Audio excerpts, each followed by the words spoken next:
Hello student, स्वागत है आपका आईसीटी वर्चुअल क्लासेस में। मैं हूं कविता, आपकी बायो टीचर।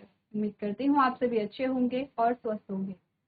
तो क्लास कंटिन्यू करेंगे अपना चैप्टर, और चैप्टर का नाम है principle of inheritance and variation. अभी तक हमने काफी सारे टॉपिक पढ़ लिए हैं। टॉपिक कौन कौन से हमने कवर कर लिए हैं, तो हमने बात की थी कि मेंडेलियन जो जेनेटिक है वो आप पहले भी पढ़ चुके हैं। अगर एक्सपेरिमेंट और मॉर्गन ने लिंकेज और क्रॉसिंग ओवर का जो फिनोमिना है उसके बारे में हमने यहाँ पे बात की है। ठीक है, तो ये हमने यहाँ पे एग्जाम्पल्स देखे थे कुछ जो आपने यहाँ पे किए होंगे, क्रॉस किए होंगे, क्या क्या होता है लिंकेज और क्रॉसिंग ओवर का परसेंटेज हमने देखा था।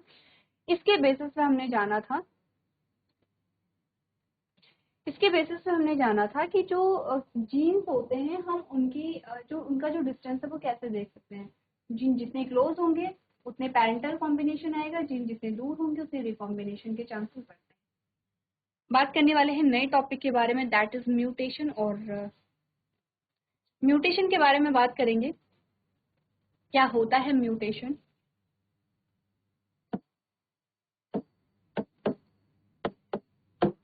तो प्रीवियस लेक्चर में आपने म्यूटेशन का क्या, और हमने कहा था म्यूटेशन का अगर हम सिंपल सा, अगर आपको सबसे सिंपल लैंग्वेज में किसी को म्यूटेशन बताना है, सबसे शॉर्ट जो डेफिनेशन अगर आपको बताना तो आपने कहा एनी चेंज, यानी कि जो आपका जेनेटिक मटेरियल आपका डीएनए है उसमें किसी भी प्रकार का कोई भी जो चेंज होता है उसे हम क्या नाम देते हैं, म्यूटेशन है, उत्परिवर्तन कहते हैं।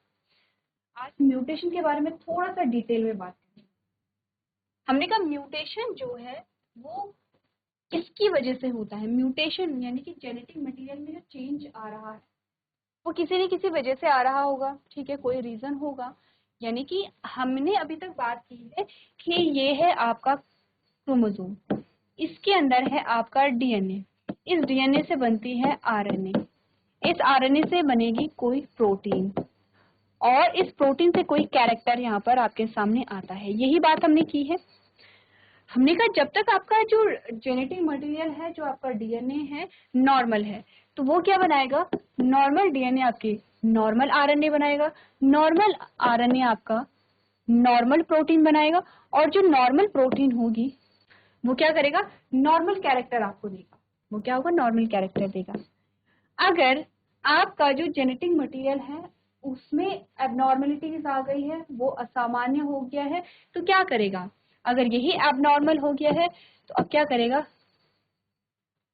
एबनॉर्मल आरएनए बनेगा।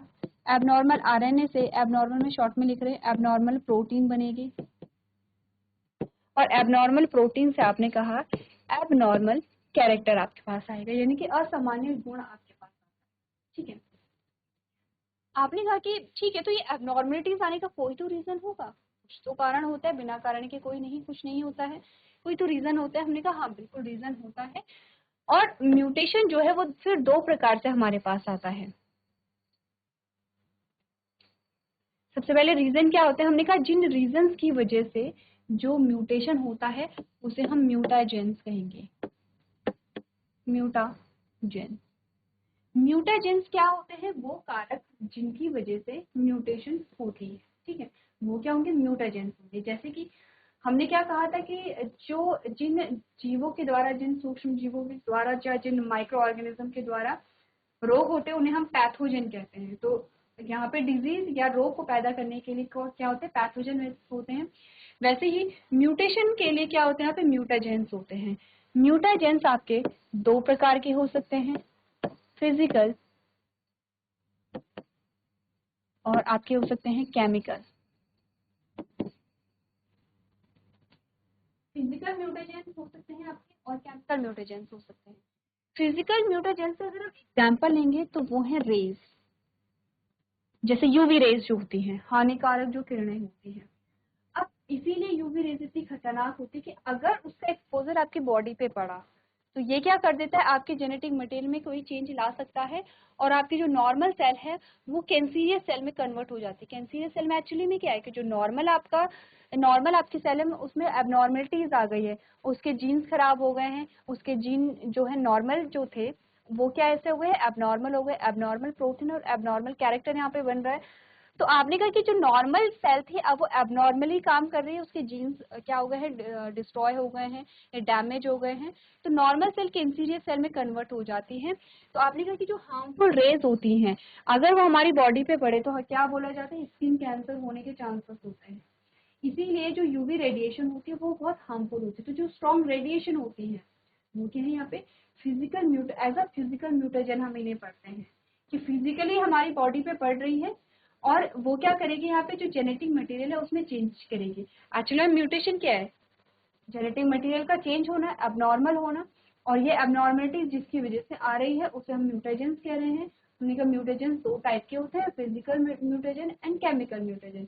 फिजिकल में हमने कहा जो यूवी रेडिएशन होती है, जो स्ट्रॉन्ग रेज होती है, वो क्या है यहाँ पे फिजिकल म्यूटेजन है जो फिजिकली आपकी बॉडी में आएंगे और कोई चेंज वहां पर करती है। ये तो हुआ फिजिकल की बात। केमिकल में क्या आते हैं, केमिकल में आपने कहा केमिकल्स ही होंगे जो आपकी बॉडी में जा करके आपके जेनेटिक मटेरियल में चेंज यहाँ पर कर रहे होंगे। एग्जाम्पल जैसे टोबैको, स्मोक। कभी सोचा है ये चीजें इतनी खतरनाक होती है, हमने ऐड भी देखे हैं, हमें ये भी बोला जाता है कि स्मोक जो है डेंजर होता है, तंबाकू खाना, तंबाकू खाने से मुंह का कैंसर होता है, और हम इजीली और बहुत नॉर्मल हम इन चीजों को लेते हैं। ये इतनी खतरनाक चीजें होती हैं टोबैको या स्मोक, इससे क्या होता है आपने कहा आपका जेनेटिक मटेरियल जो है आपके जेनेटिक मटेरियल में चेंज आ जाते हैं, किसी भी प्रकार से चेंज आएगा, वो आपके जीन को डिस्ट्रॉय करेगा। ठीक है, नॉर्मल जो आपका जेनेटिक मटेरियल है वो एबनॉर्मल बन जाता है, और नॉर्मल जो सेल है उसके बाद वो क्या करेगी, एबनॉर्मल सेल में कन्वर्ट हो जाती है। क्योंकि टोबैको का ज्यादा एक्सपोजर का है, मुंह में है। आपने देखा होगा कि लोग क्या करते हैं, तंबाकू को मुंह में रखते हैं।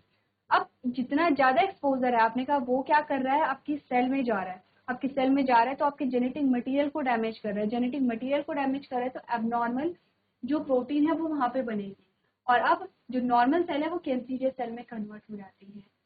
इसीलिए हमने बोला है कि जो तंबाकू है वो क्या होता है, उससे मुंह का कैंसर होता है। सेम स्मोक के साथ भी यहाँ पर है। तो ये कुछ केमिकल्स होते हैं जो एज अ म्यूटेजन यहाँ पे काम करते हैं, कैंसर को कॉज करने में यहाँ पे क्या करते हैं, जो रोल है वो प्ले करते हैं। इसीलिए आपको बहुत सारी ऐड जो आपके दी जाते हैं एज अ अवेयरनेस, आपके पास बहुत सारे प्रोग्राम चलाए जाते हैं जिसमें कहा जाता है आप टोबैको कंज्यूम मत कीजिए, आप स्मोक मत कीजिए। यहाँ पर ये ऐसे केमिकल होते हैं जो कि बहुत बड़ी जो डिजीज है दैट इज कैंसर, उसका रीजन बनते हैं। ठीक है, अभी तक हमने सिंपल सी चीज देखी है कि म्यूटेशन का मतलब होता है जेनेटिक मटेरियल में किसी भी प्रकार का कोई भी परिवर्तन, उसे हम क्या कह रहे हैं, म्यूटेशन कह रहे हैं। म्यूटेशन जिसकी वजह से होता है वो है म्यूटेजन। म्यूटेजन आपके दो प्रकार के आते हैं, फिजिकल और केमिकल। ठीक है, अब हम, ये तो बात हुई म्यूटेजन की, अब टाइप्स ऑफ म्यूटेशन की बात करेंगे। टाइप्स ऑफ म्यूटेशन का मतलब क्या होता है, जेनेटिक मटेरियल में कितने प्रकार से चेंज आ सकता है। कल हमने बहुत सारी बात की थी, जीन्स में कोई चेंज आ सकता है, उसके नंबर, उसके सीक्वेंस, उसके यहाँ पे नंबरिंग में कोई चेंज आ सकता है। तो आपने कहा कि जीन्स में क्या होता है, चेंज आ सकता है, या जो आपके क्रोमोसोम है उनके स्ट्रक्चर में किसी प्रकार का कोई चेंज आ सकता है। तो बहुत अलग अलग प्रकार के क्या होते हैं, म्यूटेशंस होते हैं, उनके बारे में हम डिस्कस करेंगे। तब तक ये बेसिक सी चीजें हैं वो एक बार आप लोग देखिए।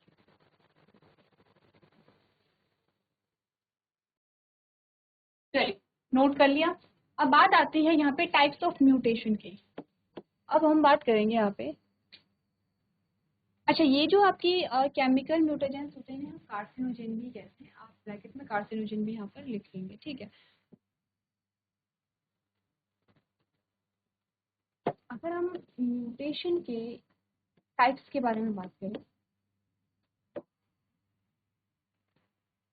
ठीक है, तो म्यूटेशन जो होते हैं जैसे जीनोमैटिक होता है या क्रोमोसोमल होता है। फर्स्ट जो हमारे पास टाइप आता है दैट इज जीनोमैटिक। शब्द से ही पता चल रहा है, जीनोमैटिक का मतलब होगा यहाँ पर जीन से रिलेटेड। ठीक है, जीनोमैटिक का मतलब होगा जीन से रिलेटेड, जीन, या फिर आप कहिए कि जो यहाँ पे क्रोमोसोम का नंबर होगा उससे रिलेटेड। ये जो आपके पास आता है ये आपके पास दो टाइप से आता है। ठीक है, पहला जो आपके पास आता है वो है पॉलीप्लॉइडी।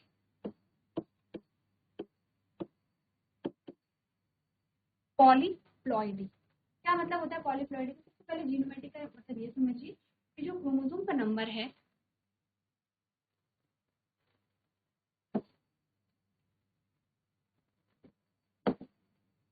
या सीधे क्रोमोसोम के नंबर में चेंज लिखते हैं, हमारे पास स्पेस कम है।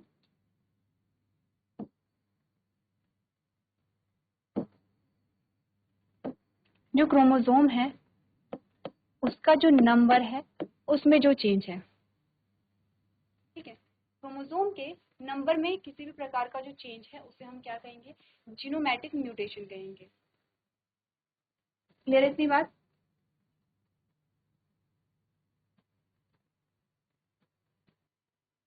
चलिए अब ये हमारे पास आता है पॉलीप्लॉइडी और एन्यूप्लॉइडी।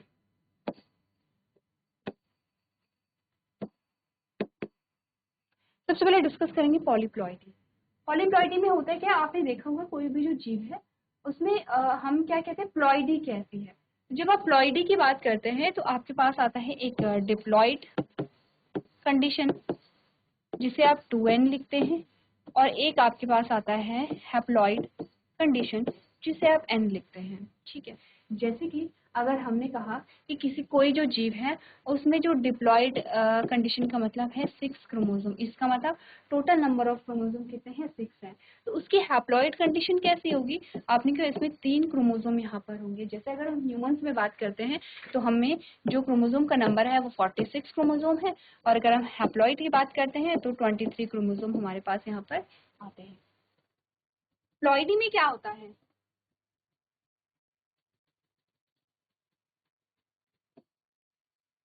ठीक है, क्लियर है? प्लॉइडी में क्या यहाँ पे पॉलीप्लॉइडी में क्या होता है कि जब यहाँ पर क्रोमोसोम जो है, क्रोमोसोम के जो सेट होते हैं, क्रोमोसोम के सेट एकदम डबल हो जाते हैं। यानी कि आपने कहा 2n है तो 2n के बदले आपको क्या मिल रहा है? या तो 3n कंडीशन आ रही है या 4n कंडीशन आ रही है। तो आपने कहा नॉर्मल जो कंडीशन होती है, अगर हम बात करें कि जो नॉर्मल कंडीशन होती है, नॉर्मल कंडीशन में आपने कहा हैप्लॉइड डिप्लॉइड कंडीशन होगी अगर नॉर्मल सेल है, तो आपने कहा डिप्लॉइड कंडीशन होती है। एरो नहीं बनाएंगे क्योंकि नॉर्मल कंडीशन को बना रहा है, दैट इज 2n। और एक होती है हैप्लॉइड कंडीशन, दैट इज, तो डिप्लॉइड है 2n और हैप्लॉइड है n। प्लॉइडी में क्या होता है? प्लॉइडी में आपने कहा आपके पास कंडीशन आती है जैसे कि 3n कंडीशन आती है, और जैसे कि आपके पास आती है 4n कंडीशन। 3n और 4n कंडीशन का क्या मतलब होगा? मैं आपको एक यहाँ पे कंडीशन दे रही हूँ। 2n का मतलब है 6, n का मतलब है 3, तो 3n और 4n का क्या मतलब होगा? जल्दी से बताइए। अगर मैंने कहा कि टोटल नंबर ऑफ क्रोमोसोम या फुल नंबर ऑफ क्रोमोसोम या फिर डिप्लॉइड कंडीशन 6 है और हैप्लॉइड कंडीशन क्या है? n है, तो फिर आपने कहा n अगर 3 है, 2n अगर 6 है, तो 3n कितना होगा और 4n कितना होगा? बहुत ईजी है, जल्दी से बताइए आप लोग।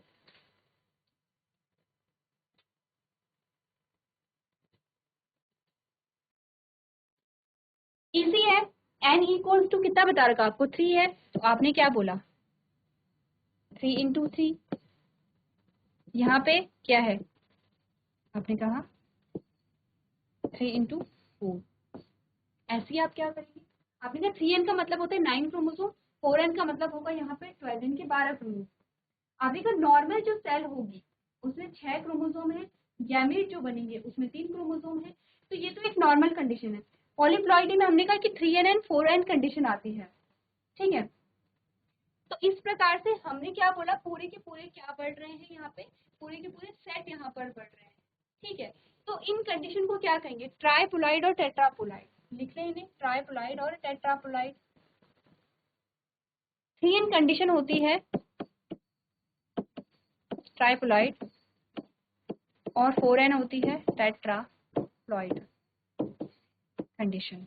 अब ऐसा होता कैसे है, ऐसा कब होता है? तो क्या होता है, जैसे कि हमने कहा जब यहाँ पर क्या आती है, आपने सेल डिवीजन पढ़ा है क्लास 11, सेल डिवीजन जब क्लास 11 में पढ़ा है तो आपने बात की है यहाँ पे प्रोफेज में क्या होते हैं। जो यहाँ पर न्यूक्लियर मेम्ब्रेन है वो डिसअपेयर हो गई है, ऑर्गेनेली डिसअपेयर हो गए हैं। जो आपका सेंट्रोजोम है वो क्या कर रहा है, यहाँ पे स्पिंडल फाइबर का फॉर्मेशन कर रहा है। मेटाफेज में जो क्रोमोसोम है वो मेटाफेजिक प्लेट पे इस प्रकार से आ जाते हैं, और यहाँ से जो स्पिंडल फाइबर है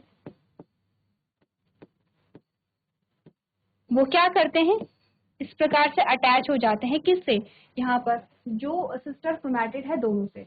और आपने कहा कि क्या होगा, अब जो एनाफेज है एनाफेज में दोनों को क्या करेंगे, सेपरेट करेंगे। एक्चुअली में यहाँ पे क्या होता है कि एक केमिकल होता है कॉल्चिसिन, ठीक है। ये चलिए पहले पूरी प्रोसेस पढ़ते हैं। एक क्या होता है यहाँ पे, एक केमिकल होता है कॉल्चिसिन। अगर कॉल्चिसिन को यहाँ पर क्या किया जाए, यहाँ पे अप्लाई किया जाए या डाला जाए, तो मेटाफेज में जो स्पिंडल फाइबर हैं वो क्या हो जाते हैं, यहाँ पे डिसअपेयर हो जाते हैं। स्पिंडल फाइबर यहाँ पे क्या होंगे, यहाँ पे बनते नहीं है, स्पिंडल फाइबर यहाँ पे डिसअपेयर हो जाते हैं, ठीक है। अब अगर स्पिंडल फाइबर डिसअपेयर हो जाएंगे तो आपने क्या बोला, आपने बोला कि यहाँ से क्या बनेंगी, जब सेल्स बनती हैं, जब यहाँ पे पूरी सेल्स बनेंगी तो ये जो आपके जो सिस्टर क्रोमैटिड है ये एज इट इज पास हो जाएंगे, ठीक है। ये क्या हो जाएंगे, एज इट इज पास हो जाएंगे, अगले जो क्रोमोसोम है इसमें एज इट इज पास हो जाएंगे। जब इसमें ये एज इट इज पास हो जाते हैं, और आपने कहा जब म्योसिस, पहले तो म्योसिस फर्स्ट हुई, फिर म्योसिस जब सेकेंड होगी, इसमें क्या होगा, जो सिस्टर क्रोमैटिड है आपस में, आपने कहा कि यहाँ पर गैमेट फॉर्मेशन के टाइम पे क्या होना चाहिए था, गैमेट फॉर्मेशन के टाइम पे हमने कहा कि ये जो सिस्टर क्रोमैटिड है ये पहले क्या हो गए हैं, आगे जो सेल्स है उनमें चली जाती है, उसके बाद ये सेपरेट होंगी, अगेन म्योसिस सेकंड होगी, और आपने कहा क्रोमोसोम का नंबर हाफ हो जाता है। यहाँ पर एक्चुअली में सिस्टर क्रोमैटिड आपस में सेपरेट नहीं हो पाते क्योंकि स्पिंडल फॉर्मेशन रुक गया है, स्पिंडल फॉर्मेशन यहाँ पे डिसअपेयर हो गए हैं। ऐसी कंडीशन में क्या होगा कि जो यहाँ पे सिस्टर क्रोमैटिड है वो साथ साथ में आगे यहाँ पे जो गैमीट है उसमें ट्रांसफर हो जाते हैं, ठीक है, और उसमें एक एक्स्ट्रा सेट आ जाता है यहाँ पे, ठीक है। तो क्या बात हुई है कि आपने कहा कि पॉलीप्लॉइडी में या पूरे के पूरे सेट बढ़ रहे हैं। अब ऐसा ह्यूमन में नहीं होता है, ऐसा प्लांट्स में देखा जाता है कि क्रोमोसोम के पूरे सेट यहाँ पे क्या हो रहे हैं, बढ़ जाते हैं। इस कंडीशन को हम क्या कहते हैं, पॉलीप्लॉइडी कहते हैं, जैसे कि ट्राइप्लॉइड है और टेट्राप्लॉइड हमारे पास कंडीशन यहाँ पर आती है, ठीक है। तो एन्यूप्लॉइडी में क्या होता है, एन्यूप्लॉइडी में मैं एक कंडीशन लिख रही हूँ और आपको यहाँ पे वो चीजें समझ में आ जाएंगी। एन्यूप्लॉइडी में क्या होता है,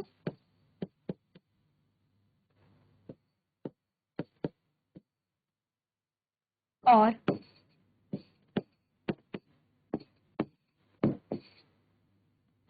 इस प्रकार की कंडीशन आती है। क्या चीजें हमने बोली हैं, हमने कहा कि पॉलीप्लॉइडी में की अगर हम कंडीशन लिखी तो हमने क्या बोला यहाँ पे, 2n+n या 2n+2n कंडीशन आती है। अगर मैं बोलूँ पॉलीप्लॉइडी में 2n+n और 2n+2n कंडीशन आती है, और एन्यूप्लॉइडी में आता है यहाँ पे 2n+1।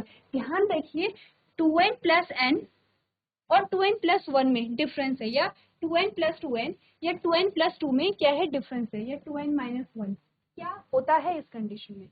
आपके पास यहाँ पे ह्यूमन का एग्जाम्पल आप ले लेंगे, 2n का मतलब यहाँ पर होगा 46 क्रोमोसोम, ठीक है, या फिर 2n को आप कैसे ले सकते हैं, 2 × 23 यहाँ पे, ठीक है। तो 2n का मतलब है 46 क्रोमोसोम, तो 2n+1 का क्या मतलब होगा, या 2n-1 का क्या मतलब होगा, ये 2n+2 का क्या मतलब होगा, एक बार आप लोग देखिए और बताइए कि एन्यूप्लॉइडी में क्या, पॉलीप्लॉइडी और एन्यूप्लॉइडी में क्या चेंजेस यहाँ पर आते हैं दोनों में।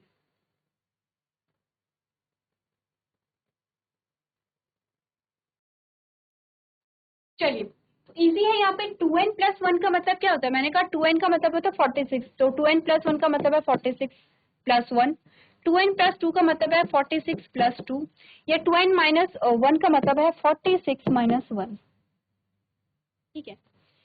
अब यहाँ पर एन्यूप्लॉइडी जो है उसका मतलब होता है, दोनों में डिफरेंस क्या है, पॉलीप्लॉइडी में पूरे के पूरे सेट जो है वो बढ़ रहे हैं, पूरा का पूरा जो सेट है वो एकदम बढ़ रहा है, ठीक है।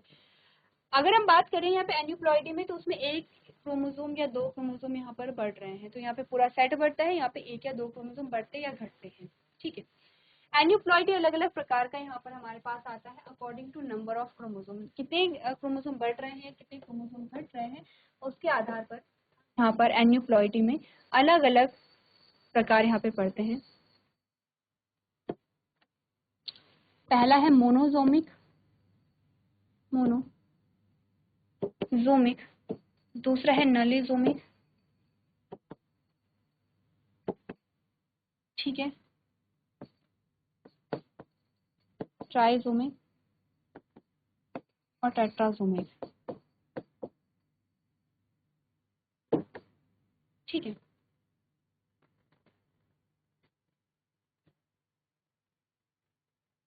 क्लियर है? अब मैं लिख रही हूँ इनका मतलब क्या क्या है। मोनोजोमिक का मतलब होता है यहाँ पर 2n-1, नलीजोमिक का मतलब होता है 2n-2, ट्राइजोमिक का मतलब होता है 2n+1 और टेट्राजोमिक का मतलब होता है 2n+2, ठीक है। क्लियर है इतना? 2n-1 का मतलब होता है 46,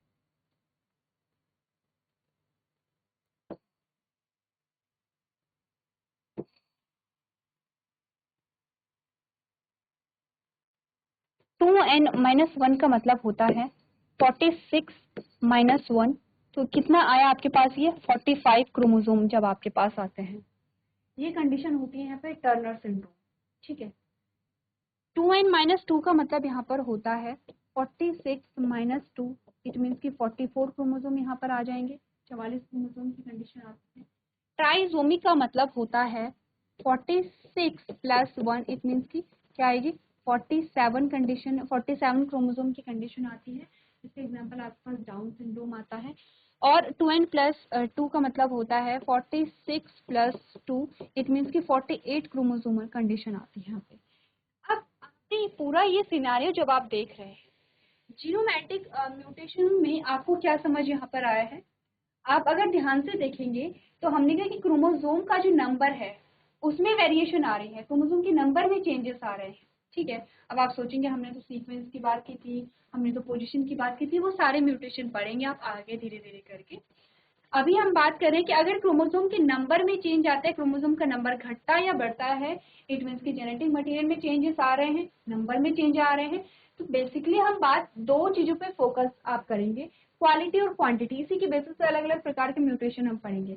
यहाँ पर हम बात कर रहे हैं क्वांटिटी की, बाद में जब आप क्रोमोसोमल म्यूटेशन पढ़ेंगे आप बात करेंगे क्वालिटी की, क्योंकि क्रोमोसोम की शेप में चेंजेस आ रहे हैं, ठीक है।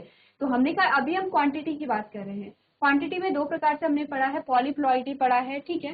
पॉलीप्लॉइडी में हमने कहा जब पूरी की पूरी सेट बढ़ते हैं, एक या दो क्रोमोसोम की बात नहीं हो रही है, पूरी की पूरी सेट की बात हो रही है, ठीक है। जैसे 2n+n, ऐसा नहीं कि 2n+1, एक क्रोमोसोम नहीं है, n, n का मतलब होता है कि यहाँ पे हाफ या तो हाफ सेट बढ़ रहा है या फुल सेट बढ़ रहा है। यहाँ पे सेट की बात हो रही है कि हाफ सेट का मतलब होता है कि 2n का हाफ क्या है, n है यहाँ पे, ठीक है। और फुल सेट का मतलब क्या है कि 2n ही होगा। तो आपने कहा कि पॉलीप्लॉइडी में पूरे के पूरे सेट बढ़ते हैं, इसके बेसिस पे ट्राइप्लॉइड और टेट्राप्लॉइड हमने पढ़े हैं, ठीक है। या तो यहाँ पे क्या आता है 3n कंडीशन आएगी या 4n कंडीशन आती है। ऐसा क्यों होता है ये भी हमने डिस्कस कर लिया कि जब हम बात करते हैं मियोसिस की, और मियोसिस फर्स्ट जब होती है तो ये तो हमें पता है कि इंटरफेज में क्या होता है, जो क्रोमोसोम है वो अपनी कॉपी यहाँ पर बनाते हैं। अब जब यहाँ पर क्या होता है मियोसिस फर्स्ट होती है, तो मियोसिस फर्स्ट में यहाँ पे जो पूरी सेल है, सेल में क्या है आपके 46 क्रोमोसोम है, 46 क्रोमोसोम ने अपनी कॉपी यहाँ पे बना रखी है। अभी ये जो सिस्टर क्रोमैटिड है ये सेपरेट नहीं होते हैं, लेकिन क्या होता है कि दो सेल यहाँ पे बन जाती हैं। तो इससे क्या होता है कि 23 जो क्रोमोसोम है वो यहाँ आ जाएंगे अपने सिस्टर क्रोमैटिड के साथ, और 23 जो क्रोमोसोम है वो यहाँ आ जाएंगे। नॉर्मली होता क्या है यहाँ पे गैमेट फॉर्मेशन में जब मियोसिस सेकेंड होती है, आपने कहा कि यहाँ पर ये सिस्टर क्रोमैटिड सेपरेट होंगे और ये भी दो सेल का फॉर्मेशन करेंगे जो आपकी क्या होगी हैप्लॉइड होगी। तो ध्यान दीजिए यहाँ पर क्या थे 46 क्रोमोसोम थे, ये दो पार्ट में डिवाइड हो गए, तो ये भी 23 क्रोमोसोम रह गए, ये भी 23 क्रोमोसोम रह गए। इसका मतलब ये 2n था और ये भी n रह गया है, ये भी n रह गया है। इसमें आप सिस्टर क्रोमैटिड सेपरेट होंगे। अब ध्यान दीजिए आपने क्लास 11th में अगर सेल डिवीजन पढ़ा है तो ही ये चीजें आप समझ पाएंगे, अदरवाइज आपको चीजें समझ नहीं आएंगी। अगर आपको डाउट है, कंफ्यूजन है, तो सबसे पहले आज जा करके सेल डिवीजन वाला चैप्टर आप लोग लगाएंगे, तब आपको कॉन्सेप्ट क्लियर होंगे। अब क्या होगा, अब आपने कहा कि ये हैप्लॉइड है लेकिन सिस्टर क्रोमैटिड अभी भी जुड़ी हुई है। तो आपने पढ़ा था यहाँ पे पीमैट से हमने कहा था प्रोफेज है, मेटाफेज है, एनाफेज है। एनाफेज में जो क्रोमोसोम है वो सेपरेट होते हैं, ये हमने बात की थी सिस्टर क्रोमैटिड। अब यहाँ पे सिस्टर क्रोमैटिड सेपरेट होंगी तो 46 क्रोमोसोम यहाँ हो जाएंगे, 46 क्रोमोसोम यहाँ हो जाएंगे। अगेन ये सेल डिवाइड होकर के 23 क्रोमोसोम इन्हें देगी, 23 क्रोमोसोम इन्हें देगी। ये भी एन है, ये भी एन है, सेम ये चीजें करेंगी कि ये भी 23 क्रोमोसोम इसे देगी और 23 क्रोमोसोम इन्हें देगी। कैसे आए यहाँ पे 23, क्योंकि सिस्टर क्रोमैटिड यहाँ पे जुड़े हुए नहीं थे, या सिस्टर क्रोमैटिड यहाँ पे जुड़े हुए थे, सेपरेट नहीं हुए थे। यहाँ पे अब सिस्टर क्रोमैटिड सेपरेट हो जाते हैं तो 23 क्रोमोसोम से 46 क्रोमोसोम एक सेल में बन जाएगा। अभी अगेन 2 सेल का फॉर्मेशन करेगा तो सारी हैप्लॉइड सेल आएंगे, तो नॉर्मल कंडीशन है। बट क्या होगा अगर यहाँ पर ये जो आपने कहा कि 23 जो आपके ये जो आपके सिस्टर क्रोमैटिड हैं, ये जो आपके सिस्टर क्रोमैटिड हैं, ये सेपरेट तो हो गए हैं लेकिन ये अलग अलग सेल में ना जाए। तो आपने कहा कि यहाँ पे जो एक सेल है, एक सेल में कितने क्रोमोसोम आपके आ गए हैं, 46 क्रोमोसोम यहाँ पर आपके आ गए हैं। इट मीन्स ये ह्यूमन में नहीं होता है, आपको जो समझाने के लिए बोला जा रहा है। ये आपको ध्यान रखना है कि पॉलीप्लॉइडी कंडीशन ह्यूमन में नहीं आएगी। ह्यूमन में कौन सी आती है, एन्यूप्लॉइडी में आ जाती है। जैसे कि ये 45 क्रोमोसोमल कंडीशन आ जाती है जिसमें हमने टर्नर सिंड्रोम की बात की है। जैसे कि 47 क्रोमोसोमल स्टेट आ जाते हैं जिसमें डाउन सिंड्रोम की बात की। तो ये एबनॉर्मेलिटीज है एक्चुअली में। तो ये कंडीशन आपने कहा, ये वाली जो कंडीशन है प्लांट्स में देखी जाती है कि पूरा का पूरा सेट जो है वो यहाँ पे क्या होता है, इंक्रीज होता है।